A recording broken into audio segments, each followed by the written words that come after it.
Alhamdulillahirabbil alamin, yaj'alana minan nasihin wa afhamna min ulumil ulama'ir rasikhin. Asyhadu an la ilaha illallah wa asyhadu anna Muhammadar Rasulullah. Allahumma shalli wa sallim wa barik ala sayyidina Muhammadin wa ala alihi wa sahbihi ajma'in, amma ba'du.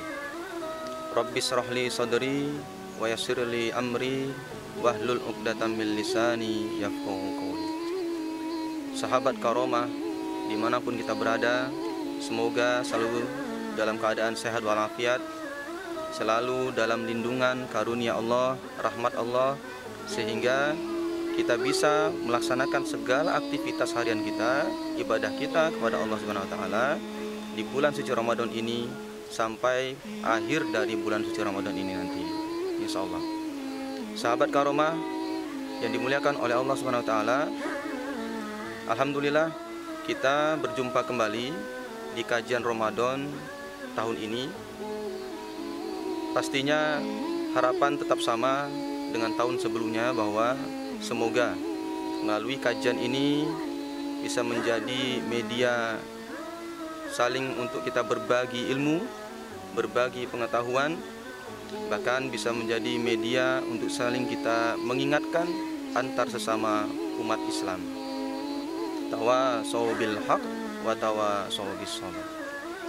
Sahabat Karomah yang dirahmati Allah Subhanahu wa taala, adapun judul kajian kita di kesempatan kali ini yaitu memaksimalkan momentum bulan Ramadan untuk meningkatkan kualitas takwa kita kepada Allah Subhanahu wa taala. Baik, sahabat Karomah yang dimuliakan oleh Allah Subhanahu wa taala, untuk mengawali kajian kita perlu kiranya untuk kita memahami apa definisi dari ketakwaan itu sendiri. Mungkin akan banyak kita dapati definisi-definisi tentang ketakwaan, baik itu dari para ulama atau dari para tokoh-tokoh agama Islam lainnya. Namun secara garis besar bisa kita ngambil kesimpulan bahwa ketakwaan itu adalah keadaan di mana kita mampu menjalankan segala hal yang diperintahkan oleh Allah dan menjauhi segala hal yang dilarang olehnya. Nah, lantas seperti apa tahapan, ciri untuk orang-orang yang bertakwa yang dibuktikan dengan dijalankannya segala perintah Allah Subhanahu wa taala? Untuk yang pertama adalah orang-orang yang bertakwa itu dia akan memuliakan Al-Qur'an. Ya, dia akan memuliakan Al-Qur'an. Jangankan membacanya, membawanya saja sudah berbeda cara dia memuliakan Al-Qur'an. Selain itu pula, dia akan menghafalnya, mengamalkan di setiap kehidupan hariannya. Setiap waktu sholat, ia baca walaupun hanya 1-2 ayat. Itu bukti dia mencintai Al-Qur'an. Dan dia sangat berharap akan mendapatkan syafaat dari Al-Qur'an di yaumil akhir nanti. Ini tertuang dalam Quran surah Al-Baqarah ayat yang kedua. Bismillahirrahmanirrahim. Zalikal kitabu la raiba fihi hudan lil muttaqin. Di dalam kitab Al-Qur'an itu tidak ada keraguan. Bahkan dijelaskan tafsirnya di kitab tafsir Ibnu Katsir ini, ya. Makna dari ayat kedua itu adalah jangan sampai ada sedikit keraguan dalam diri kita tentang Al-Quran, tentang isi dan kandungan ayat-ayat firman Allah yang ada di dalam Al-Quran.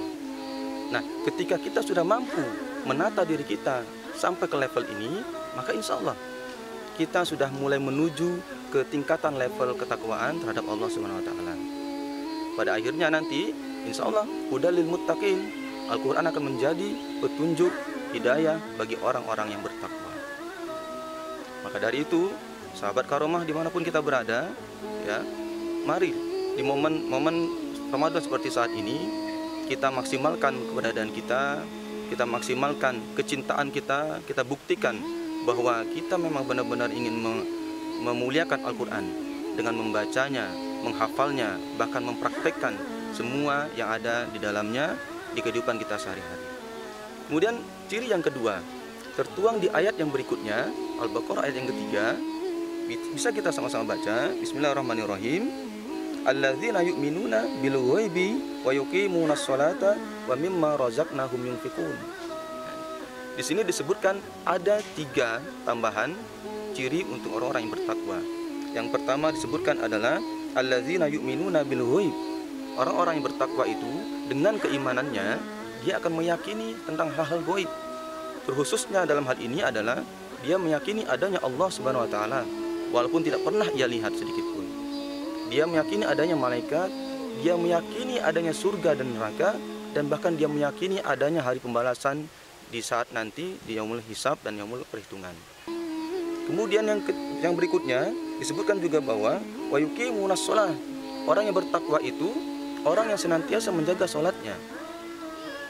Seperti halnya kita umat manusia, sholat itu ibarat kepala. Kalau kita hidup tanpa tangan, kita masih bisa hidup. Tanpa kaki, kita masih bisa hidup. Tanpa mata, tanpa telinga, masih bisa hidup kita. Tapi adakah kita melihat orang berjalan tanpa kepala? Gitu kan? Kan sangat tidak mungkin. Seperti itulah ibadah sholat. Sahabat Karomah dimanapun kita berada. Maka dari itu, karena atas kewajiban itulah ya, yang melekat dalam diri kita, mari kita sama-sama menjaga sholat 5 waktu kita, kemudian menyempurnakannya dengan sholat ba'diyah dan qobliyah serta sholat-sholat sunnah yang lainnya. Karena dalam hadis disebutkan salah satu tanda umat Islam atau umat Nabi Muhammad itu adalah dia yang selalu menjaga ibadah sholat 5 waktunya. Kalau seandainya kita tidak berzakat, apakah hilang keislaman kita? Tidak. Kita tidak berhaji, apakah hilang keislaman kita? Tidak. Kita tidak berpuasa, apakah akan hilang nilai-nilai keislaman dalam diri kita? Tidak.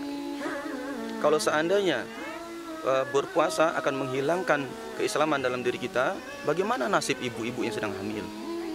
Bagaimana nasib orang-orang tua yang sudah sakit-sakitan, sudah tidak mampu lagi untuk berpuasa?